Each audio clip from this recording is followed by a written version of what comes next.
Eduardo achava que já tinha deixado o passado para trás.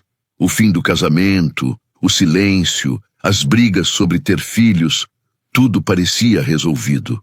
Já se passavam quase 7 meses desde que Ana Luísa saiu de casa, dizendo que não podia mais viver com alguém que recusava a ideia de formar uma família. Ela queria filhos, ele não. E por mais que a amasse, Eduardo acreditava que o mundo era instável demais para trazer uma criança ao mundo. Estava convencido de que seu amor bastava. Mas para ela, bastar não era suficiente. Agora, com 35 anos e um cargo estável como analista financeiro em São Paulo, ele finalmente tinha conquistado tudo o que sempre quis.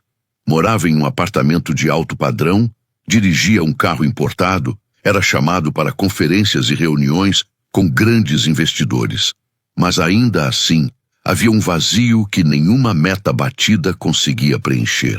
Foi em uma viagem de negócios a Belo Horizonte, cidade onde os dois tinham vivido por um tempo no início do casamento, que tudo mudou. A empresa em que trabalhava estava fechando um acordo com uma startup mineira, e ele se hospedou em um hotel conhecido na zona sul da cidade. Entrou na suíte com o celular na mão, falando com um cliente, quando viu alguém arrumando a cama. Pensou que fosse só mais uma funcionária da limpeza, mas quando levantou os olhos, seu mundo parou. Era Ana Luísa, o cabelo preso num coque simples, usando o uniforme do hotel de camareira, os olhos arregalados. O tempo pareceu congelar. Ela deixou as toalhas caírem no chão e instintivamente levou as mãos ao ventre, visivelmente grávida. Eduardo não conseguia falar. Era como levar um soco no peito. O que ela estava fazendo ali? De quem era aquele filho? Porque ela estava trabalhando num hotel com aquele barrigão. Ela saiu da suíte em silêncio, dizendo apenas que não podia conversar. Eduardo passou a noite em claro, tentando entender o que tinha acabado de acontecer. Cancelou todas as reuniões e decidiu que precisava vê-la de novo, ouvir dela o que tinha acontecido. Esperou no saguão do hotel à tarde e a viu sair pelo acesso dos funcionários. Correu até ela. Pediu uma conversa. Ana tentou recusar, mas ele insistiu. Ela topou ir até uma padaria próxima, sob a condição de que fosse rápido. Lá sentados um de frente para o outro com 2 cafés na mesa, Ana não disse muita coisa. Limitou-se a confirmar que estava grávida de 4 meses. Eduardo, fazendo contas mentais, entendeu que isso significava que a gravidez começou cerca de 2 meses depois da separação. Ele não quis perguntar mais, com medo da resposta. O clima ficou tenso. A conversa terminou rápido e ela se levantou dizendo que precisava voltar para casa. Mas a dúvida corroía Eduardo. Não conseguia aceitar que ela tivesse seguido em frente tão rapidamente. Durante os dias seguintes em Belo Horizonte, passou a ir até a saída do hotel todos os dias às 5 da tarde, esperando por ela. Até que, numa dessas tardes, ela parou e perguntou por que ele ainda estava ali. Ele, sem pensar muito, respondeu: porque não consigo ir embora sem entender se ainda posso fazer parte da sua vida. Ana não respondeu de imediato. Apenas caminhou com ele até um ponto de ônibus próximo.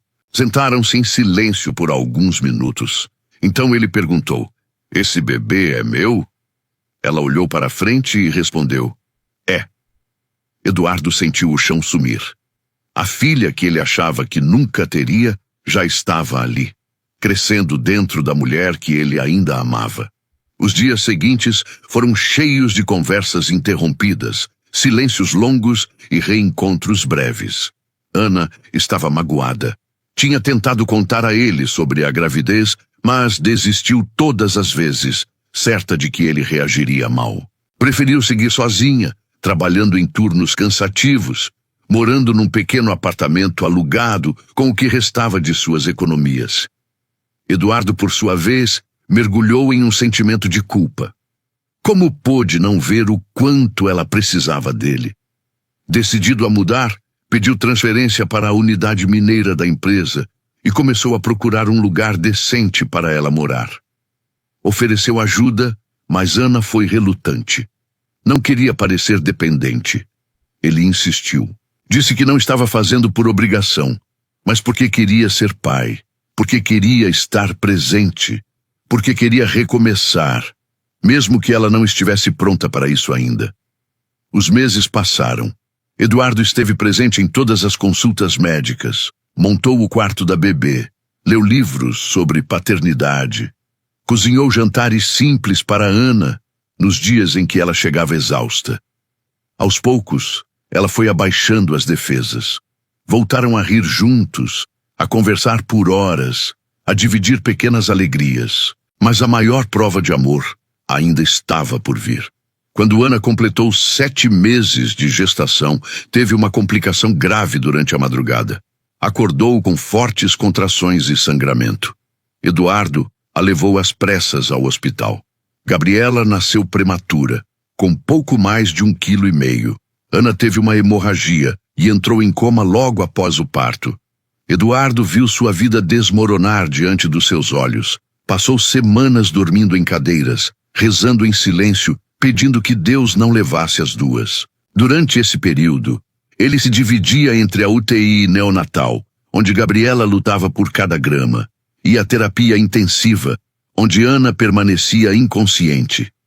Contava histórias para a filha através do vidro da incubadora, lia livros infantis, cantava desafinado. E quando estava com Ana, contava tudo o que estava acontecendo, pedindo para que voltasse, dizendo que ela precisava conhecer a filha. Pediu perdão dezenas de vezes.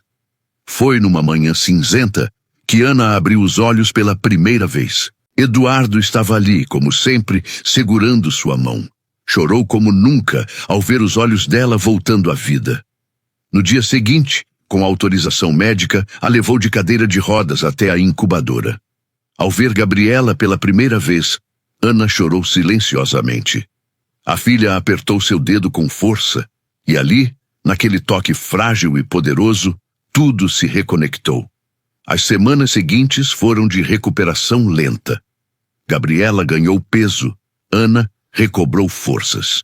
Quando finalmente puderam levar a filha para casa, a vida começou de verdade. Simples, cheia de noites mal dormidas, mamadeiras e fraldas, mas também repleta de amor, de parceria, de olhares que não precisavam de palavras.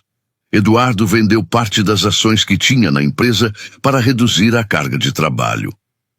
Ana começou a estudar design de interiores, um sonho antigo. Ele cuidava de Gabriela enquanto ela assistia às aulas online. A rotina era puxada, mas cheia de sentido. Aprenderam a se apoiar, a se ouvir, a ceder. Nenhum dos dois era o mesmo de antes, e isso era uma coisa boa. No primeiro aniversário de Gabriela, organizaram uma pequena comemoração.